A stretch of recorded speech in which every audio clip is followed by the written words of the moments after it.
Oh, selamat malam semuanya, atau selamat pagi, atau selamat siang, dimanapun pendengar cinta berada, baik yang mendengarkan secara langsung maupun nanti yang mendengarkan rekamannya. Selamat malam, salam sehat, salam bahagia, salam cinta. Saya kembali tanggal 13 Oktober 2025 hari ini, Senin. Di seri Cinta ke-160, saya akan melanjutkan pembacaan Sutta ke Majjhima Nikaya 50, karena ini berhubungan dengan meditasi 6 penjuru.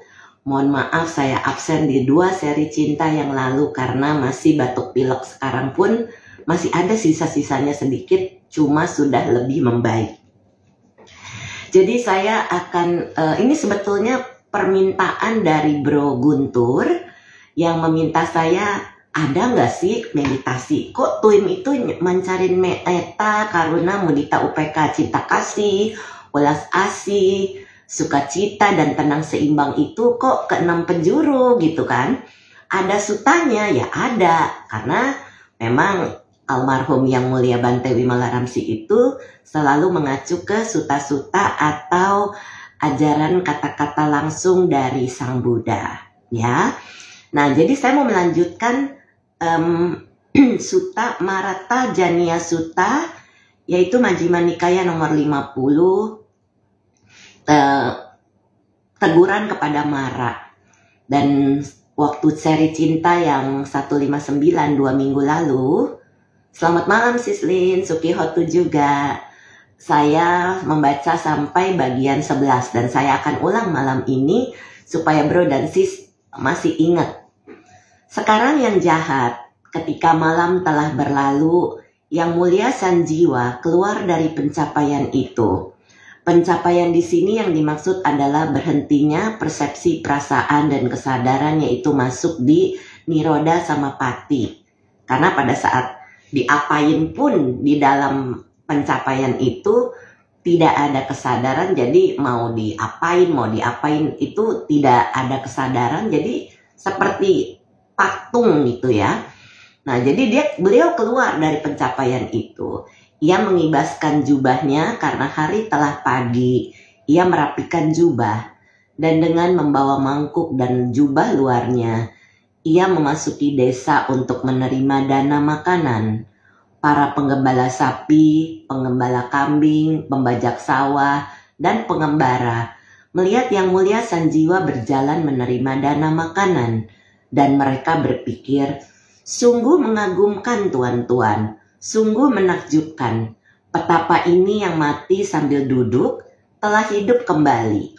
Itulah sebabnya Yang Mulia Sanjiwa memperoleh nama Sanjiwa. Nah, jadi selamat malam semua yang baru bergabung. Dan di sini saya akan melanjutkan yang bagian 12. Jadi mereka itu tidak mengerti bahwa Yang Mulia Sanjiwa ini mampu masuk ke Niroda Samapatti, yaitu berhentinya persepsi, perasaan, dan kesadaran. Kemudian yang jahat, Maradusi, mempertimbangkan, terdapat para biku bermoral dan berkarakter baik ini. Tetapi aku tidak mengetahui kedatangan dan kepergian mereka. Aku akan menguasai para brahmana perumah tangga dengan mengatakan kepada mereka, marilah, caci, maki, celah, dan ganggulah para biku bermoral dan berkarakter baik. Dan mungkin ketika mereka dicaci, dimaki, dicela, dan digoda oleh kalian, beberapa perubahan akan terjadi dalam pikiran mereka, di mana Maradusi akan memperoleh kesempatan. Nih artinya Maradusi ini memang namanya Mara ya brosis ya. Mara itu adalah pengganggu. Jadi di sini ada catatan kaki, dengan memunculkan kekotoran dalam pikiran mereka, maka ia akan mencegah mereka membebaskan diri dari samsara. Nah, itulah Mara itu seperti yang sudah mungkin bro dan sis tahu, mereka ini juga mengganggu Sang Buddha pada saat beliau mencapai penerangan sempurna. Nah, ini Mara ini juga mengganggu orang-orang, para biku yang berlatih. Dan kita, biarpun kita bukan biku, kalau kita berlatih terkadang ada gangguan, yaitu kita bisa lakukan 6R atau 6M dan jangan dilayani. Saya lanjutkan berikutnya. Kemudian yang jahat, Maradusi, menguasai para Brahmana perumah tangga dengan mengatakan kepada mereka, marilah caci, maki, cela, dan ganggulah para biku bermoral dan berkarakter baik. Ini karma buruk banget ya. Perbuatan buruk banget ini menyarankan orang-orang mengganggu para biku yang bermoral dan berkarakter baik. Dan mungkin ketika mereka dicaci, dimaki, dicela, dan diganggu oleh kalian, beberapa perubahan akan terjadi dalam pikiran mereka, di mana Maradusi akan memperoleh kesempatan. Kemudian ketika Maradusi telah menguasai para Brahmana perumah tangga, mereka mencaci, memaki, mencela, dan mengganggu para biku bermoral dan berkarakter baik demikian. Nah, jadi di sini ada catatan kaki.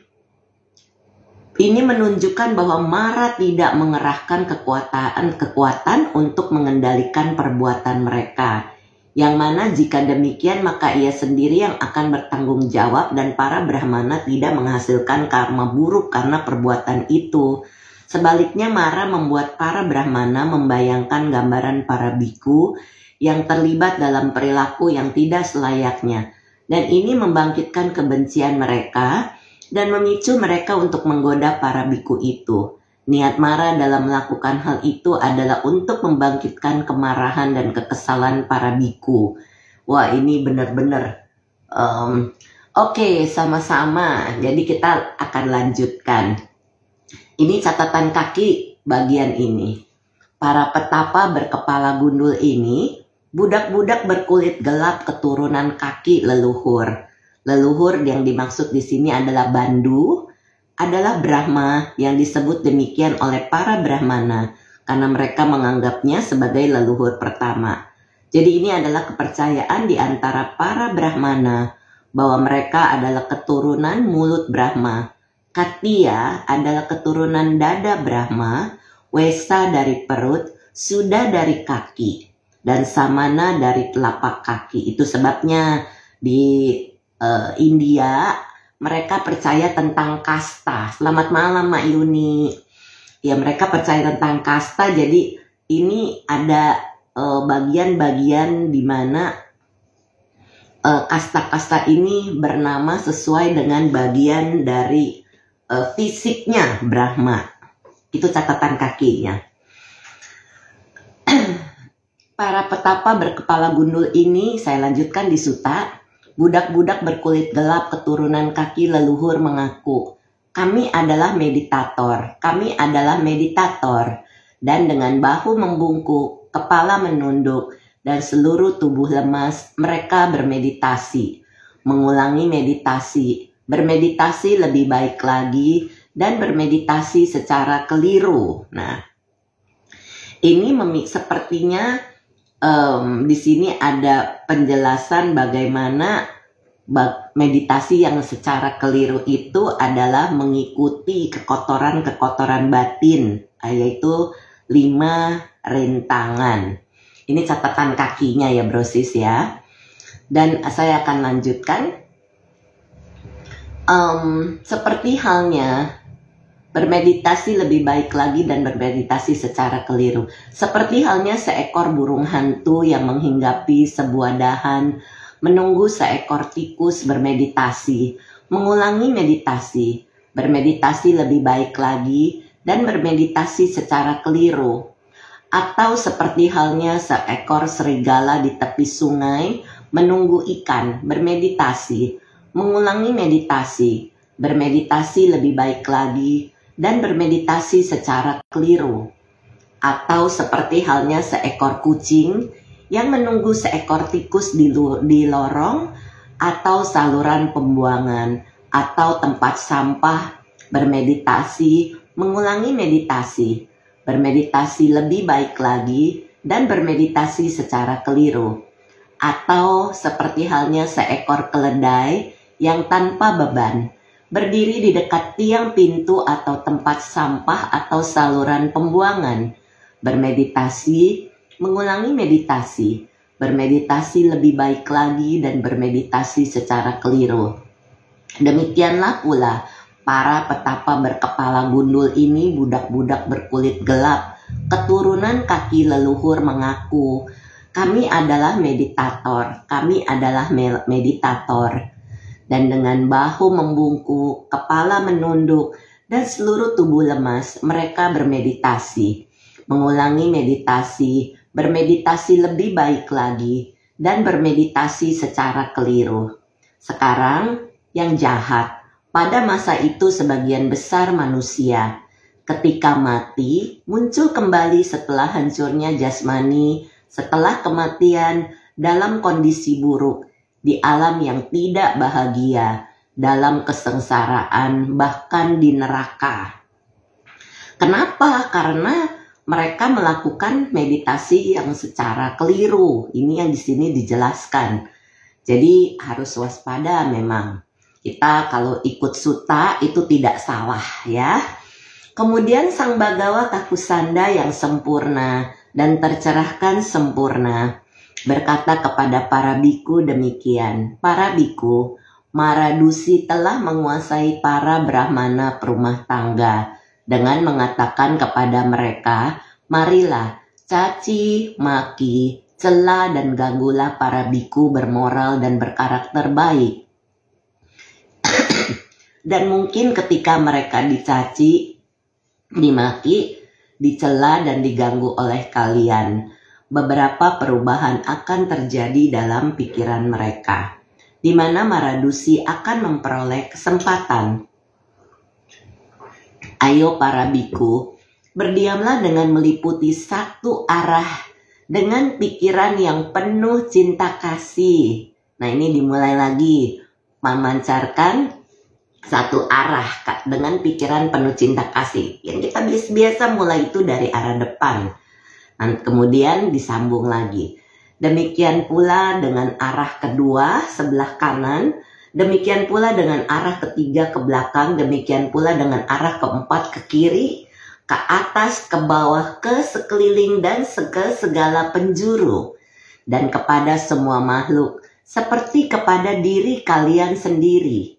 Berdiamlah dengan meliputi seluruh dunia dengan pikiran penuh cinta kasih yang berlimpah, luhur, tanpa batas, tanpa pertentangan, dan tanpa permusuhan. Halo Sis Rosmina, Namo Buddhaya. Jadi di sini dijelaskan memancarkan meta itu dari ke-6 penjuru ini ada dasarnya. Minggu lalu saya sudah bacakan dari Anguttara Nikaya Patama Metta Sutta. Hari ini kita masih melanjutkan dari Majjhima Nikaya 50 Marata Janya Sutta. Ya. Nah, jadi di sini ada. Nah, sekarang kemudian berdiamlah dengan meliputi satu arah dengan pikiran penuh welas asih. Sama ya, brosis ya, karuna nih. Saya bacakan. Demikian pula dengan arah kedua, demikian pula dengan arah ketiga, demikian pula dengan arah keempat. Ke atas, ke bawah, ke sekeliling, dan ke segala penjuru. Jadi 6 penjuru ini, biasa yang kita ajarkan kepada para twimers adalah ke arah depan, samping. Ini yang saya ya, ada yang bilang depan, belakang, kiri, kanan, atas, bawah. Ada yang suka seperti saya ikut jarum jam. Jadi ke arah depan, kanan, belakang, kiri, ke atas, ke bawah, ke semua penjuru, ke semua makhluk. Jadi seperti yang saya sudah jelaskan, kita ini seperti lilin, di mana kita memancarkan saja. Tidak perlu dipaksa didorong, tetapi dengan tersenyum, biarkan aliran itu energi cinta kasih, welas asih, sukacita atau tenang seimbang, biarkan mereka mengalir secara alami. Ya, jadi seperti itu. Nah, kemudian berdiamlah dengan pikiran penuh dengan sukacita atau mudita, dengan meliputi seluruh dunia, yang penuh dengan sukacita, berlimpah luhur, tanpa batas, tanpa pertentangan, dan tanpa permusuhan. Jadi tetap 6 penjuru. Kemudian dengan pikiran penuh dengan ketenang-seimbangan. Demikian pula arah kedua, arah ketiga, arah keempat, ke atas, ke bawah, ke sekeliling, dan ke segala penjuru. Kepada semua makhluk seperti kepada diri kalian sendiri. Berdiamlah dengan meliputi seluruh dunia dengan pikiran penuh tenang seimbang, yang berlimpah, luhur, tanpa batas, tanpa pertentangan, tanpa permusuhan. Nah, di sini jelas ya brosis ya. Brahma Wihara atau 4 sifat luhur, meta, cinta kasih, karuna, welas asih, mudita, sukacita, dan tenang seimbang atau UPK, ini masih dipancarkan ke 6 penjuru. Seperti kata-kata di Sutta, ini bukan kata-kata saya, bukan kata-kata almarhum Bante Wimalaramsi, tapi ini kata-kata Buddha yang dirangkum di dalam Sutta ini. Kemudian kita lanjutkan.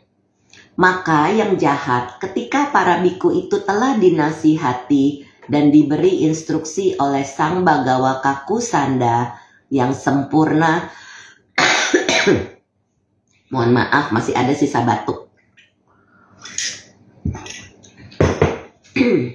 dan tercerahkan sempurna, kemudian pergi ke hutan atau ke bawah pohon atau ke gubuk kosong. Mereka berdiam dengan meliputi satu arah dengan pikiran yang penuh dengan cinta kasih, welas asih, sukacita, dan pikiran penuh dengan ketenang-seimbangan, yang tanpa pertentangan dan tanpa permusuhan. Kemudian si jahat Mara Dusi ini nama Mara tersebut, mempertimbangkan demikian. Walaupun aku melakukan seperti apa yang sedang kulakukan, namun aku masih tidak mengetahui kedatangan dan kepergian para biku bermoral dan berkarakter baik ini. Aku akan menguasai para brahmana perumah tangga dengan mengatakan kepada mereka, marilah sekarang, hormati, hargai, sembah, dan muliakanlah para biku bermoral dan berkarakter baik. Dan mungkin ketika mereka dihormati, dihargai, disembah, dan dimuliakan oleh kalian, beberapa perubahan akan terjadi dalam pikiran mereka, di mana Mara Dusi akan memperoleh kesempatan. Nah, ini menjelaskan kepada kita ya brosis, bahwa Mara itu berusaha berbagai cara, berusaha menghasut, berusaha memuji, nah tetapi lanjut. Kemudian yang jahat Mara Dusi menguasai para brahmana perumah tangga dengan mengatakan kepada mereka, marilah sekarang hormati, hargai, sembah, dan muliakanlah para biku bermoral dan berkarakter baik. Dan mungkin ketika mereka dihormati, dihargai, disembah, dan dimuliakan oleh kalian, beberapa perubahan akan terjadi dalam pikiran mereka, di mana Mara Dusi akan memperoleh kesempatan. Kemudian ketika Mara Dusi telah menguasai para brahmana perumah tangga, mereka menghormati, menghargai, menyembah, dan memuliakan para biku bermoral dan berkarakter baik itu. Sekarang yang jahat, pada masa itu, sebagian besar manusia ketika mati muncul kembali setelah hancurnya jasmani, setelah kematian, dalam kondisi bahagia, bahkan di alam surga. Jadi tadi sudah bro dan sis dengar ya, di atas, di awal tadi waktu saya bacakan, mereka menghujat seperti itu, nah makanya akan masuk ke alam menderita bahkan di neraka. Tetapi kalau kita memuji, menghargai, memuliakan, maka setelah kematian akan berada di kondisi bahagia bahkan di alam surga.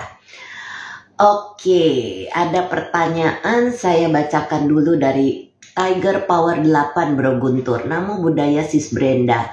Mau nanya, apakah mungkin misalkan kita senyum dengan niat memancarkan meta ke depan, malah energi metanya tidak muncul? Tergantung niatnya Bro Guntur. Jadi kalau meta itu kan hangat ya, kita mau mancarkan meta. Jadi kita memancarkan energi cinta kasih, happy, bahagia seperti itu. Terus senyum. Karena kalau bro tidak senyum, energi itu tidak keluar. Sama juga dengan karuna atau welas asih. Sama juga dengan mudita, sukacita. Sama juga dengan UPK tenang seimbang. Kalau tidak senyum, kuncinya di twin ini adalah senyum. Jadi kalau nggak senyum, dia nggak terpancar keluar. Ya, jadi itu makanya kenapa bisa tidak muncul ya begitu. Tapi kalau kita senyum, otomatis dia terpancar. Kita nggak usah pikirkan kok nggak muncul. Jangan pakai logika. Pada saat kita pancarkan aja rasa happy-nya, rasa bahagianya, cinta kasih kita. Senyum dan kita arahkan ke arah depan, samping, belakang, samping, atas, bawah, ke semua makhluk, semua alam semesta. Seperti itu, simple sebetulnya. Soalnya pernah suatu saat saya sudah enak-enak memancarkan meta dan berdiam di sana, tiba-tiba nggak merasakan energi meta lagi. Nah, ini ternyata menjelaskan bahwa bro kepengen mengontrol karena meta itu bisa jadi sudah berubah bro. Bisa jadi dia sudah menjadi karuna. Karuna atau welas asih. Atau bahkan menjadi mudita. Ya, jadi bisa berubah. Nah, makanya jangan melekati. Kalau di Brahma Wihara ini, di Twin, kita tidak ada kemelekatan dengan objek. Karena itu berubah terus. Dari meta, cinta kasih kan berasa ya kita ya hangat atau panas gitu kan. Happy, joyful gitu. Nah, berubah menjadi lebih beda. Seperti tidak ada, tapi di situ ada bro. Itu berubah menjadi karuna kemungkinan besar. Jadi biasanya metanya terasa berubah itu tidak sama ya. Jadi setiap energi itu beda-beda rasanya. Jadi kalau dari meta atau cinta kasih dia akan berubah ke karuna welas asih. Misalnya bro sudah waktu dulu pernah online retreat sudah maju sampai ke mudita nih misalnya. Atau ke UPK tenang seimbang. Maka dia akan langsung biarpun kita mulai dari meta. Dia akan cepat pindah ke mudita atau bahkan sukacita seperti itu. Atau bahkan ke UPK atau tenang seimbang. Jadi memang begitu, memang berubah. Makanya kenapa kalau saya perhatikan, contoh ada orang-orang baru mulai meditasi. Dulunya belum pernah meditasi. Kok kemajuannya cepat sekali?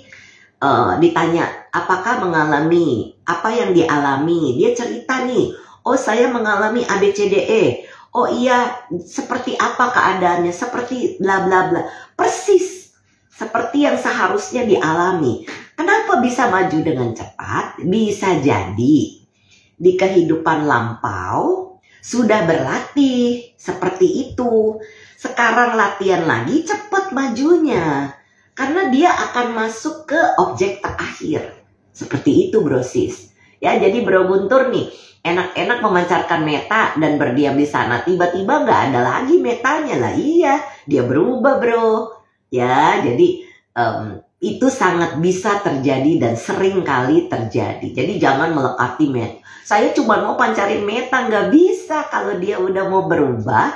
Allow apapun, biarkan energi itu terpancar. Mau itu karuna atau welas asih, mau itu mudita atau sukacita, mau itu UPK tenang seimbang, dia akan pindah secara alami. Ya, jadi jangan melekati meta atau cinta kasih itu.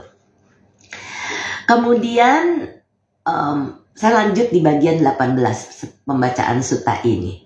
Kemudian Sang Bagawa Kakusanda yang sempurna dan tercerahkan sempurna berkata kepada para biku demikian, para biku, Maradusi telah menguasai para brahmana perumah tangga dengan mengatakan kepada mereka, marilah sekarang hormati, hargai, sembah dan muliakanlah para biku bermoral dan berkarakter baik.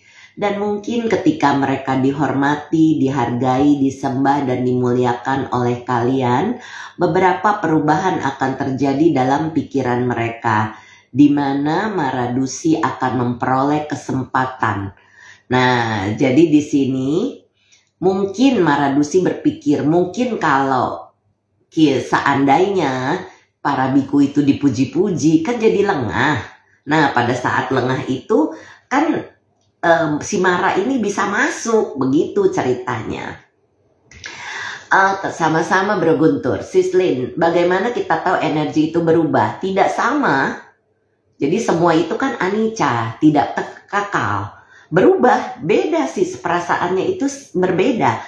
Meta berbeda, karuna beda, mudita beda, UPK beda. Kalau sudah rasakan, makanya saya sarankan brosis ini yang udah pernah berlatih, online lagi, nggak apa-apa. Mau online 10 kali nggak ada yang larang. Ya, jadi silakan ikut online retreat lagi supaya betul-betul tahu, oh ini toh perubahannya, oh ini toh energinya. Kita pasti tahu lah sis pada saat energi itu berubah, ya, itu. Jadi jangan melekati salah satunya. Kemudian beberapa perubahan akan terjadi dalam pikiran mereka di mana Maradusi akan memperoleh kesempatan. Ayo para biku, berdiamlah dengan merenungkan ketidaksukaan dalam jasmani, melihat ketidaksukaan dalam makanan, merasakan kekecewaan terhadap segalanya di dunia, merenungkan ketidakkekalan dalam segala bentukan. Jadi catatan kakinya ini disebutkan 4 meditasi ini adalah penawar bagi keinginan indriawi. Ya, jadi kenapa disebut merenungkan ketidaksukaan dalam jasmani, melihat ketidaksukaan dalam makanan. Nah, ini dirasakan kekecewaan terhadap segalanya di dunia, merenungkan ketidakkekalan. Ya memang semuanya tidak kekal. Kan Buddha juga mengatakan ada anicca ya, tidak kekal. Duka, penderitaan atau ketidakpuasan, anicca, duka dan anatta, tanpa diri. Nah, oke, Sis Weni, ketika meditasi, kan objek meditasinya meta, terus di tingkat lebih dalam udah tidak merasakan meta lagi. Tapi ketika ada gangguan kan di 6R. Nah setelah di 6R kan kembali ke objek meditasi, meta. Tapi metanya udah hilang atau berubah bentuk, jadinya cuma diam dan mengamati. Apakah benar cara ini? Bisa sis, karena apa? Pada saat meta itu sudah tidak ada, tiba-tiba pikirannya cuma mau mengamati saja, diam dan mengamati. Ini seperti yang sis deskripsikan ini tepat. Kenapa? Karena sis sudah melewati meta, karuna, mudita, UPK dan sekarang mengamati pikiran. Apakah benar cara ini? Enggak masalah. Jadi boleh saja, ikuti saja. Pikiran kita mau masuk ke dalam, ikuti ke dalam. Jangan takut. Karena kalau pada saat sudah mengamati pikiran, mungkin saya pernah cerita ya di retret atau pada saat interview di retret saya pernah cerita. Itu seperti undakan-undakan. Masuk ke dalam, makin masuk makin dalam, makin dalam. Itu hanya mengamati pikiran. Dan di sini yang paling menyenangkan sebenarnya, kita mengamati semua yang muncul. Jadi, tapi jangan lupa ya, Sis Weni, sesekali direlaks.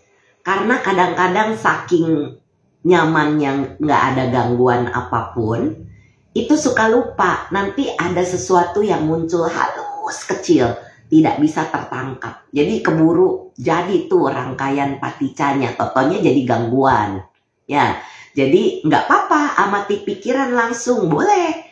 It's okay, jangan mencoba mengontrol dari meta harus ke karuna, tidak.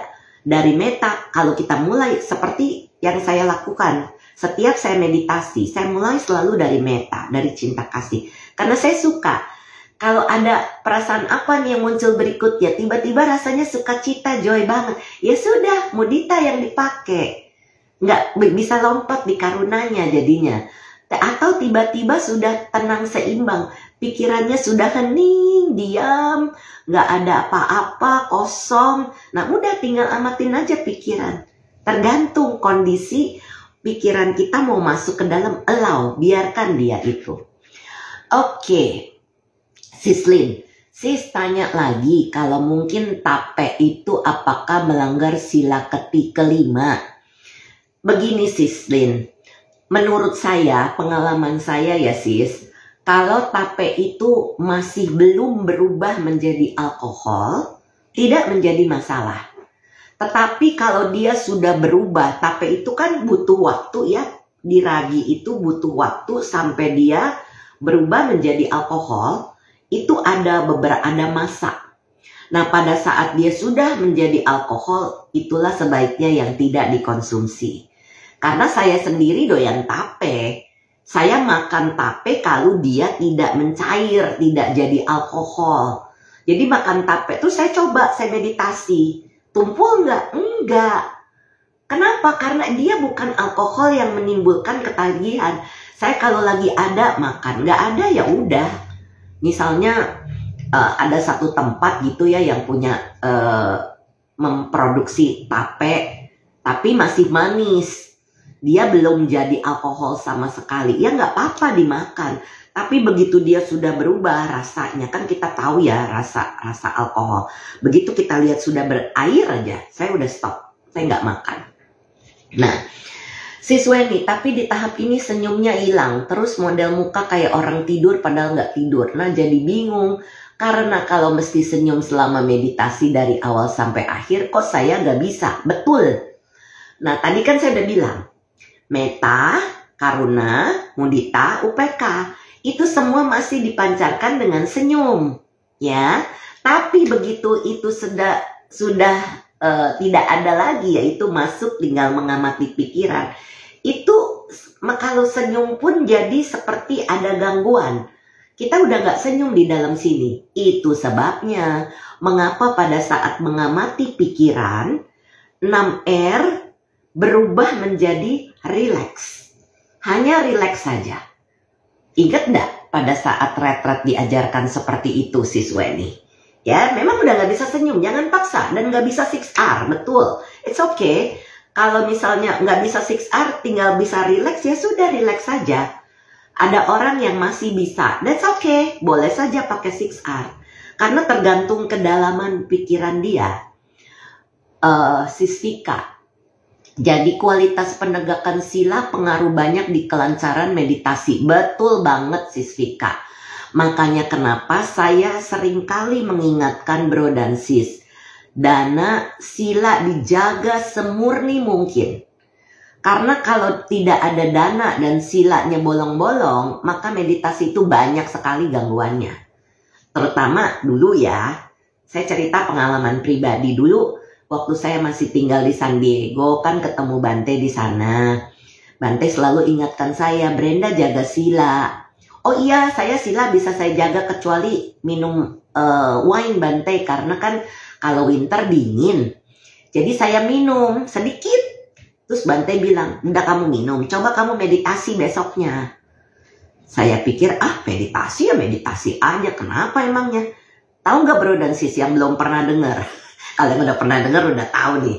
Yang ada saya jadi meditasinya bobo, ngantuk gitu. Karena dari alkohol itu berpengaruh sekali, kewaspadaan kita menjadi lemah. Itu sudah saya buktikan. Jadi, dan tidak cuma satu kali.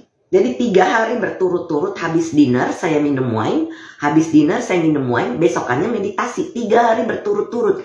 Meditabo bro dan sis. Ya, jadi seperti itu.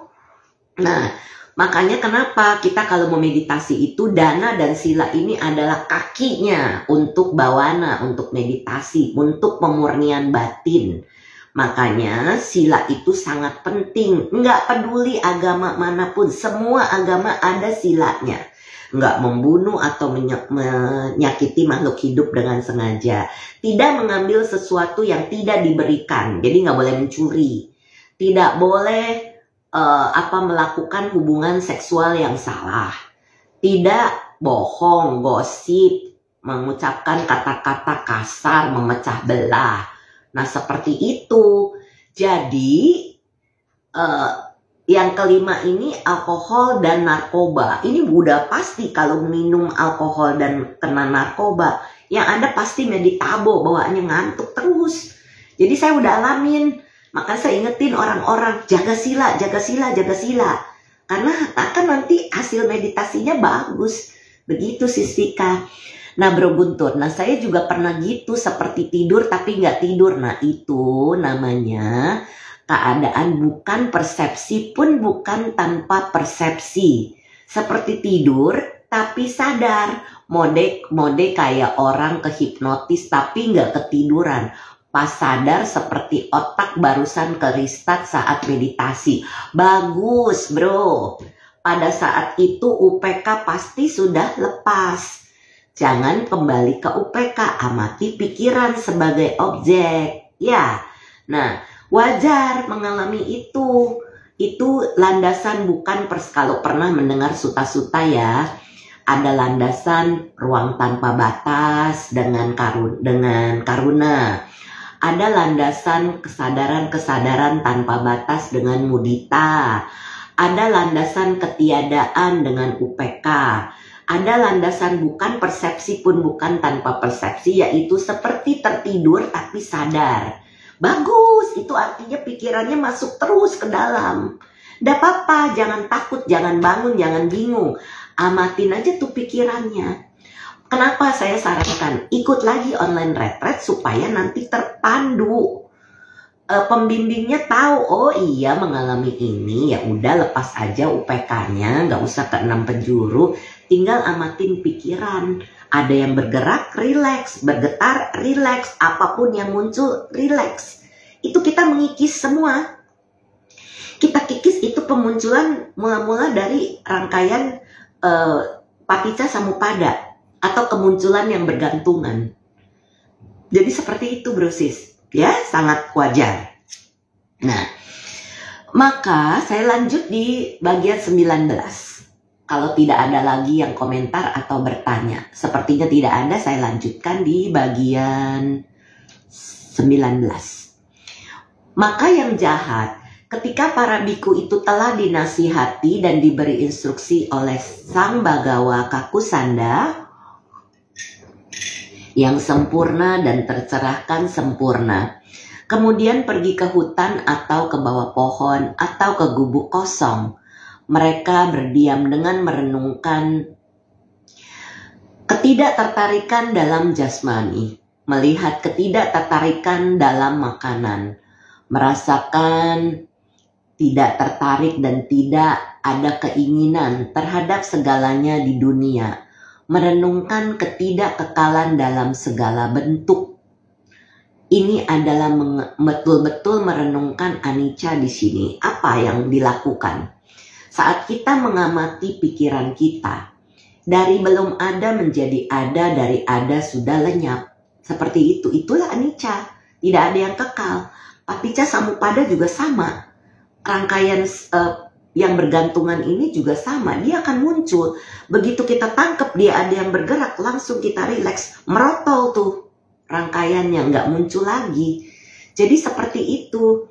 Nah inilah kenapa pagi harinya yang Sang Bagawa Kakusanda yang sempurna dan tercerahkan sempurna merapikan jubah dan dengan membawa mangkuk dan jubah luarnya, ia pergi ke desa untuk menerima dana makanan dengan Yang Mulia Widura sebagai pelayannya. Kemudian Maradusi menguasai seorang anak dan dengan mengambil sebongkah batu, ia melempari Yang Mulia Widura di kepalanya dengan batu itu dan melukai kepalanya. Dengan darah menetes dari kepalanya yang terluka. Yang Mulia Widura mengikuti persis di belakang Sang Bagawa Kakusanda yang sempurna dan tercerahkan sempurna. Kemudian Sang Bagawa Kakusanda yang sempurna dan tercerahkan sempurna berbalik dan melihatnya dengan tatapan gajah. Tatapan gajah itu maksudnya tajam. Kalau bisa pernah memperhatikan mata gajah itu ada yang kadang-kadang dia matanya tajam gitu ya. Nah ini maksudnya. Maradusi ini tidak mengenal batas. Dengan tatapan itu si jahat Maradusi jatuh dari tempat itu dan muncul kembali ke neraka besar. Kenapa dia bisa masuk neraka? Karena dia menyakiti seseorang yang sudah mencapai tingkat kesucian. Jadi di sini ada tulisan bagian 13. Tatapan gajah atau naga palokita berarti bahwa tanpa menggerakkan leher, ia memutar seluruh tubuhnya untuk menatap. Nah ini tajam matanya. Maradusi bukan mati karena tatapan gajah Sang Buddha, melainkan karena karma buruk yang ia hasilkan dalam menyerang seorang siswa utama yang memotong kehidupannya saat itu juga. Neraka besar juga disebut Awici. Nah ini yang dimaksud dia masuk ke neraka Awici. Itu sebabnya kenapa tidak boleh menyakiti. Ini sudah melanggar sila pertama, masuk ke neraka. Ya, apalagi menyakiti seseorang yang melatih kesucian seperti itu. Jadi masuk ke dalam jalur kesucian. Kan masuk sangga itu seperti itu. Ya, sekarang yang jahat. Ada 3 sebutan bagi neraka besar. Neraka 6 landasan kontak, neraka tusukan tombak, dan neraka yang dirasakan untuk diri sendiri. Nah ini ada penjelasannya di Majjhima Nikaya 130 bagian 16-19 yang akan membahas tentang neraka. Kemudian yang jahat, penjaga neraka mendatangiku dan berkata, "Tuan, ketika tombak bertemu tombak di jantungmu, maka engkau akan tahu, aku sudah terpanggang di neraka selama 1000 tahun. Selama bertahun-tahun yang jahat, selama berabad-abad, selama ribuan tahun, aku terpanggang di neraka besar. Selama 10 milenium, aku terpanggang di neraka besar tambahan, mengalami perasaan yang disebut neraka yang muncul dari kematangan. Perasaan ini yang dialami dalam tambahan atau usada dari neraka besar dikatakan lebih menyakitkan daripada perasaan yang dialami dalam neraka besar itu sendiri." Ini saya membaca catatan kaki dari sutta ini. Oke, tubuhku berbentuk sama dengan tubuh manusia yang jahat. Tetapi kepalaku menyerupai kepala ikan. Bagaimanakah neraka dapat diperbandingkan, di mana Dusi terpanggang si penyerang Widura sang siswa dan sang Brahmana Kakusanda. Jadi Buddha Kakusanda disebut Brahmana di dalam sutta ini. Dan Brahmana Kakusanda, tombak-tombak baja, bahkan berjumlah 100, masing-masing diderita secara terpisah. Dengan inilah neraka itu dapat diperbandingkan, di mana Dusi terpanggang, si penyerang Widura sang siswa, dan sang Brahmana Kakusanda. Ini maksudnya Buddha Kakusanda. Yang gelap engkau akan menderita dengan menyerang seorang biku demikian, seorang siswa dari yang tercerahkan, yang secara langsung mengetahui fakta ini. Di tengah samudra terdapat istana-istana yang bertahan selama 1 kapa, bersinar safir, memancarkan api dengan kilauan jernih yang tembus pandang, di mana bidadari laut warna-warni menari dalam irama yang rumit dan sulit diikuti. Yang gelap, engkau akan sangat menderita, yang secara langsung mengetahui fakta ini. Aku adalah seorang yang ketika dinasihati oleh yang tercerahkan secara pribadi, mengguncang istana ibunya Migara dengan jari kaki yang disaksikan oleh Sangga. Jadi ini kalau mau membaca tentang hal ini ada di referensinya di Samyutta Nikaya 5114. Boleh bro dan sis cari SN 51.14. Di bagian ada catatannya di Wisuddhimagga, tetapi biasanya saya lebih mengacu ke Sutta. Kemudian yang gelap, engkau akan sangat menderita yang secara langsung mengetahui fakta ini.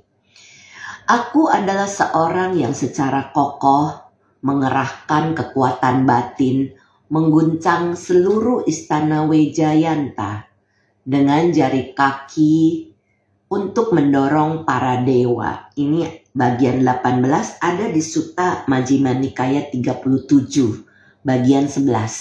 Jadi bro dan sis kalau baca sutta itu mereferensi juga ke catatan kaki supaya kita mengerti. Nanti kalau lagi baca ini, oh ya kita baca di catatan kaki itu ya. Kemudian membaca sehingga kita lebih paham. Hari ini saya memberikan referensinya saja, bro dan sis bisa cari sendiri ya. Majjhima Nikaya 37.11. Ini adalah bagian tentang yang disebutkan di sini. Jari kaki mendorong para dewa. Yang gelap, engkau akan sangat menderita yang secara langsung mengetahui fakta ini. Aku adalah seorang yang di istana itu mengajukan pertanyaan ini kepada Saka, Raja para dewa. Tahukah engkau teman, kebebasan dalam hancurnya nafsu keinginan sepenuhnya, yang mana Saka menjawab dengan benar, sesuai dengan pertanyaan yang diajukan kepadanya. Ini ada di Majjhima Nikaya 37 bagian 12. Yang gelap, engkau akan sangat menderita, yang secara langsung mengetahui fakta ini. Aku adalah seorang yang terpikir untuk mengajukan pertanyaan ini kepada Brahma di aula Sudama di surga. Masih adakah padamu teman, pandangan salah yang pernah engkau terima? Apakah engkau melihat cahaya yang melampaui cahaya alam Brahma? Kemudian Brahma menjawab pertanyaanku dengan jujur dan sesuai urutan. Tidak ada lagi padaku Tuan, pandangan salah yang pernah kugenggam. Sungguh, aku melihat cahaya yang melampaui cahaya alam Brahma. Sekarang bagaimana mungkin aku mempertahankan bahwa aku adalah kekal dan abadi? Nah ini referensinya ada di Samyutta Nikaya 6 bagian 5. Karena kalau seseorang yang sudah melewati, mengetahui bagaimana dia bisa mengatakan dia kekal dan abadi. Oke, ada pertanyaan dari Sis Lin. Sis, kalau cari sutta-sutta tersebut, apakah ada bukunya atau via website di Google? Bisa di Google.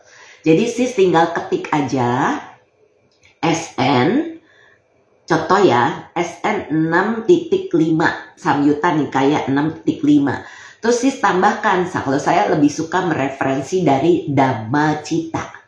Jadi SN 6.5 contohnya Dhammacita. Nanti keluar sutanya, kita tinggal baca aja gitu ya. Karena dengan begitu kita mengasah kemampuan kita dengan pemahaman seperti itu. Oke. Yang gelap, engkau akan sangat menderita yang secara langsung mengetahui fakta ini. Aku adalah seorang yang dengan kebebasan telah menyentuh puncak gunung Semeru. Sineru dikatakan di sini Sineru, tapi maksudnya Semeru. Mengunjungi hutan Puba Widehi dan makhluk manapun yang mendiami bumi. Di syair ini merujuk pada kemampuan yang mulia Moggallana dalam mengerahkan kekuatan batin terbang di angkasa seperti burung. Ini karena di sini ada sutta tentang yang mulia Maha Moggallana. Dan yang gelap, engkau akan sangat menderita Dengan menyerang seorang biku demikian, seorang siswa yang tercerahkan, yang secara langsung mengetahui fakta ini, tidak pernah ada api yang berniat aku akan membakar si dungu, tetapi si dungu yang menyerang api, membakar dirinya sendiri dengan perbuatannya sendiri. Demikian pula engkau, oh Mara, dengan menyerang sang Tathagata. Ini panggilan kepada Buddha itu adalah sang Tathagata. Bagaikan si dungu yang bermain api. Nih, kadang-kadang di sutta ini kita melihat, membaca, mereka mengatakan orang yang bodoh itu. Karena apa bodoh itu? Maksudnya tidak memahami, tidak mengerti bagaimana mengerti tentang 4 kebenaran mulia, jalan mulia berunsur 8 ini. Mereka tidak paham, sehingga mereka melakukan kesalahan-kesalahan dengan melanggar sila-sila, dengan mengatakan hal-hal yang tidak baik, dengan melakukan hal-hal tidak baik, dengan memikirkan hal-hal yang tidak baik. Ini bagaikan si dungu yang bermain api, engkau hanya akan membakar dirimu sendiri. Dengan menyerang sang Tathagata, engkau menghasilkan banyak keburukan yang jahat. Apakah engkau membayangkan bahwa kejahatanmu tidak akan matang? Dengan melakukan demikian, engkau menimbun kejahatan yang akan bertahan lama. Oh pembuat akhir, Mara, menjauhlah dari yang tercerahkan. Jangan lagi memainkan tipuanmu kepada para biku. Demikianlah biku itu menyadarkan Mara dalam belantara Besakala. Kemudian makhluk gelap itu lenyap di sana pada saat itu juga. Nah, ini sutta ini mengajarkan bahwa makhluk-makhluk mereka yang lahir di alam-alam rendah itu memang suka melakukan kejahatan. Makanya mereka suka lama di sana. Makanya diingatkan di sini, jangan lagi melakukan kesalahan-kesalahan itu, jangan menimbun kejahatan. Karena begitu menimbun kejahatan, maka dia akan terus-menerus lahir lagi seperti itu. Kan capek ya. Makanya kenapa itulah sebagai orang yang mulai paham tentang Dhamma, marilah kita jaga kata-kata, pikiran, dan perbuatan kita supaya kita tidak putar-putar di samsara. Paling tidak kita punya kontrol terhadap diri kita. Apa yang terjadi kepada kita adalah bagian dari apa yang harus kita terima. Ya sudah, biarin aja, terima kasih karma buruk sudah berbuah 1. Jangan benci, jangan marah. Karena apa? Begitu kita mulai benci lagi, pikiran mulai main nih. Wah, dia jahat begitu sama saya mau balas. Nah itu kan udah mulai satu pikiran negatif ya, brosis ya. Harus disiksa. Udahlah, nggak mau pikirin itu lagi, terserahlah dia mau bagaimana. Seperti itu, maka pikiran-pikiran negatif ini lama-lama reda. Yang ada kita jadi berpikir positif, yang ada kita saat kita melakukan meditasi, pikiran kita itu tenang. Tapi kalau pikiran kita penuh dengan hal-hal yang tidak baik, kata-kata yang kita ucapkan tidak baik, perbuatan yang kita lakukan tidak baik, maka itu akan menyerbu kita pada saat kita sedang memurnikan batin, sedang bermeditasi. Oke. Sis, teman saya mengatakan tidak nyaman saat mencoba meditasi nafas, ternyata beliau ada epilepsi. Nah, coba ya Sis Vika sarankan temannya daftar ke, saya kasih lagi nih, webnya, menyarankan meditasi meta. Boleh, tapi sebaiknya dipandu. Nah, ini saya ketikkan linknya, dhamasuka.org.id/online retreat. Jadi memang sebaiknya melakukan meditasi cinta kasih, karena dengan cinta kasih kita bisa memperbaiki struktur yang ada, molekul ya, terutama yang ada di dalam badan kita. Kenapa kita sering membuat air cinta kasih, air meta? Kemudian kalau kita sedang kurang sehat, kita minum air itu. Molekul yang ada di dalam air ini masuk ke dalam badan kita, diresap oleh badan kita, maka badan kita ini menyerap semua hal-hal yang baik dan positif dari energi cinta kasih atau dari meta itu sendiri. Ya, makanya kita melatih meditasi dengan Brahma Wihara, dengan cinta kasih, meta, welas asih karuna, sukacita mudita, dan juga tenang seimbang. Ya, sis meditasi yang Selasa itu mungkin bisa di live supaya yang tinggal jauh bisa ikut. Sebenarnya yang Selasa itu melatih meditasi masing-masing. Mereka hanya butuh tempat sebenarnya, Sislin. Orang-orang itu butuh tempat untuk berlatih meditasi dan kami menyediakannya di center gitu. Jadi supaya kalau di live nanti coba ya saya tanyakan kepada Bro Edi yang merupakan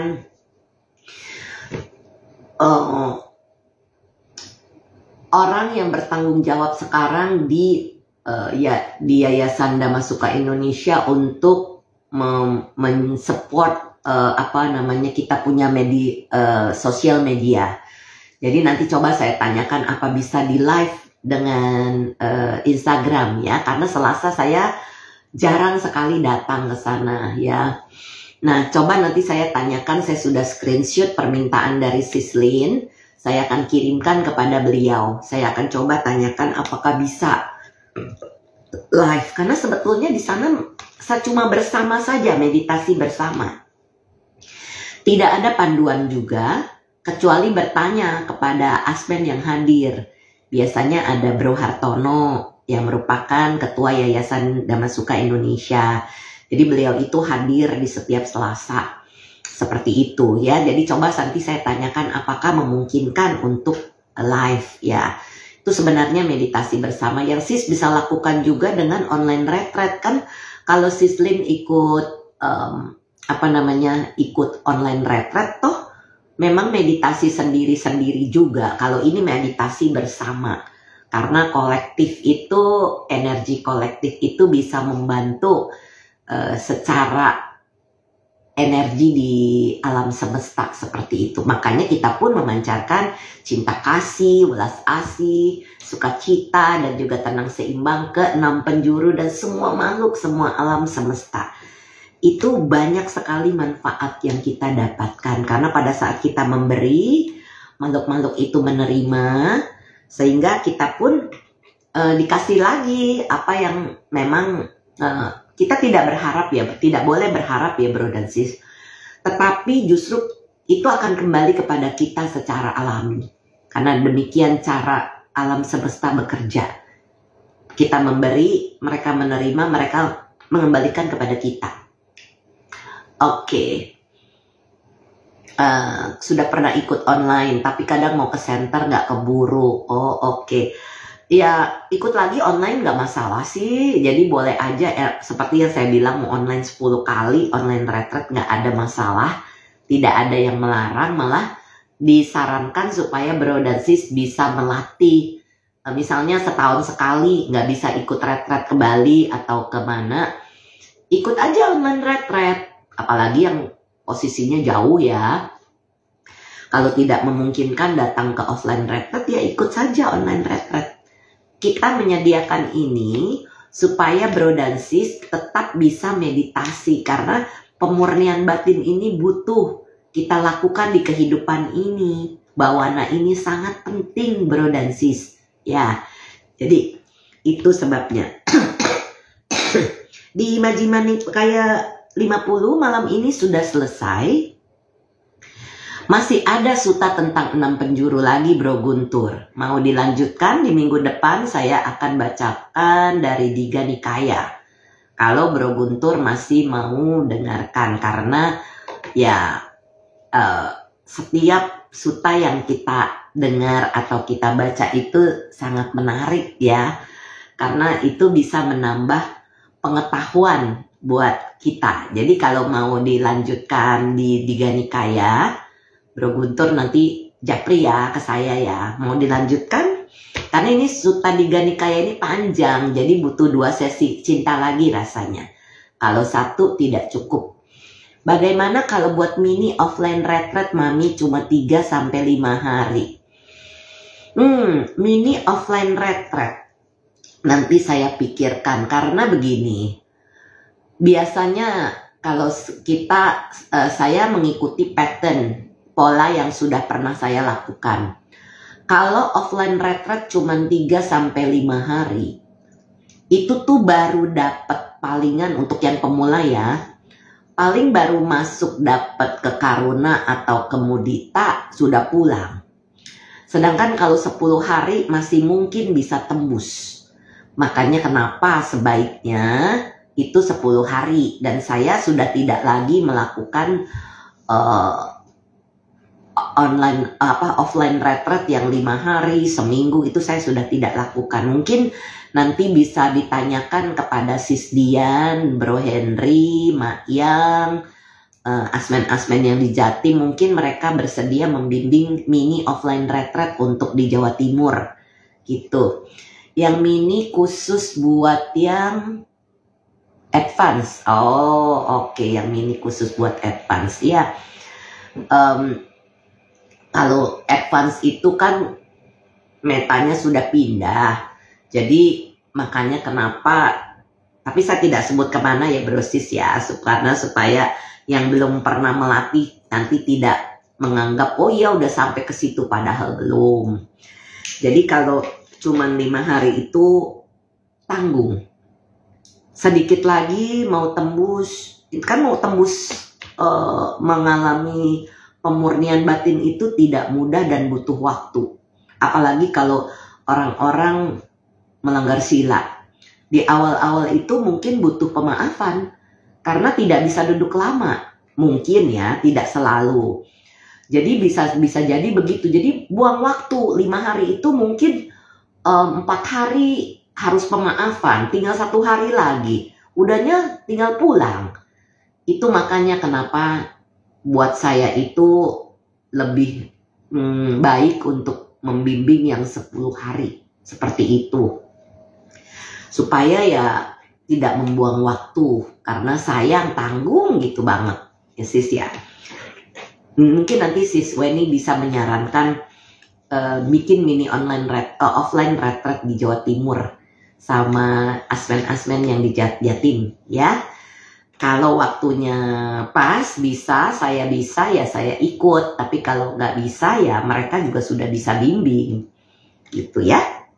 Oke, sudah jam 8, saya akan sudahi sesi Sericita 160 malam ini, dan berterima kasih kepada semua yang mendaftar, mendengarkan dan menuliskan komentar-komentar malam ini, supaya lebih bisa memahami bagaimana meditasi 6 penjuru itu berasal dari mana. Ini ada suta-sutanya, ada pendukungnya, sehingga bisa lebih memahami dengan tanpa keraguan bahwa meditasi ini memang sesuai dengan yang diajarkan oleh Buddha, yaitu sesuai dengan suta, seperti itu. Oke. Saya mohon maaf apabila ada kata-kata, pikiran, kata-kata yang pernah saya lakukan keliru, baik di kehidupan ini maupun di kehidupan lampau. Semoga saya bisa dimaafkan. Mari kita bersama-sama berbagi jasa. Semoga yang menderita bebas dari derita. Semoga yang merasa takut bebas dari rasa takut. Semoga yang berduka menghapus semua dukanya, dan semoga semua makhluk menemukan kelegaannya. Semoga semua makhluk berbagi jasa yang telah kami peroleh untuk memperoleh semua jenis kebahagiaan. Semoga semua makhluk di angkasa dan di bumi, para dewa dan naga yang perkasa, berbagi jasa-jasa kami ini. Semoga mereka terus melindungi Dhamma atau ajaran kebenaran. Semoga mereka terus melindungi Indonesia dan seluruh dunia.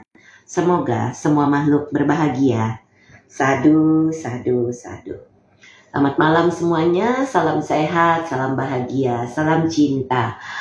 Oke sis Weni, baiklah Mami, ntar kapan tak rayu lagi, haha. Baik, sama-sama brosis semuanya, semoga semuanya sehat, berbahagia, dan mempunyai pikiran yang tenang, damai, tanpa kilesa atau kekotoran batin. Sampai jumpa, mudah-mudahan saya sehat juga di Senin berikutnya, supaya kita bisa lanjutkan tentang meditasi 6 penjuru ini. Terima kasih Sislin. Iya, maunya saya sehat, tapi kalau saya masih batuk pilek seperti minggu-minggu lah, 2 minggu terakhir itu nggak nyaman, masih meler. Saya aja hari ini masih sedikit batuk ya, masih ada. Jadi itu sebabnya. Kalau sehat pasti saya live seperti itu. Sama-sama Sisliin, oh hadir juga. Harus sehat, iya Mam, iya Sis Weni maunya sehat. Sampai jumpa di seri Cinta 161, mudah-mudahan Senin depan. Selamat malam.